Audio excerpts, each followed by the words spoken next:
আজকাল খাদিজা রাদিয়াল্লাহু আনহার ঘুম খুব কম হয়। রাতে স্বস্তিতে ঘুমোতে পারেন না। একটু ঘুমোলে কী সব স্বপ্ন দেখেন, সেই স্বপ্নের বাস্তবতা তিনি বুঝে উঠতে পারেন না। স্বপ্নের মাঝে প্রায়ই দেখেন আকাশ থেকে নেমে আসছে রূপালী ধবধবে আলোর বিচ্ছুরণ। সেই আলো তার ঘরের ছাদ ভেদ করে আশ্রয় নিচ্ছে তার সমগ্র সত্তায়। তার কোল জুড়ে ছোটাছুটি করছে ঝলমলিয়ে। ঝলমল করতে করতে সেই আলো মিনারের মতো অবয়ব নিয়ে ছড়িয়ে পড়ছে সারা ঘরে। ঘর থেকে স্নিগ্ধ শুভ্রশিখা হয়ে ছড়িয়ে পড়ছে পুরো মক্কা। মক্কা থেকে জাজিরাতুল আরব, আরব থেকে পুরো কোনায়েত আলোকিত হয়ে উঠছে সেই আলোক মঞ্জুরিতে। এরপর খাদিজা রাদিয়াল্লাহু আনহার ঘুম ভেঙে যায়।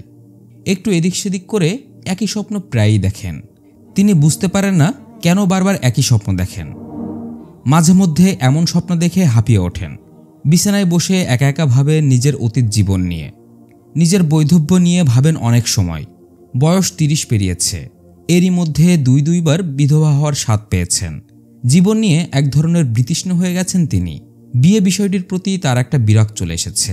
মনে মনে প্রতিজ্ঞা করে ফেলেছেন বিয়েমুখ হচ্ছেন না আর এই জীবনে।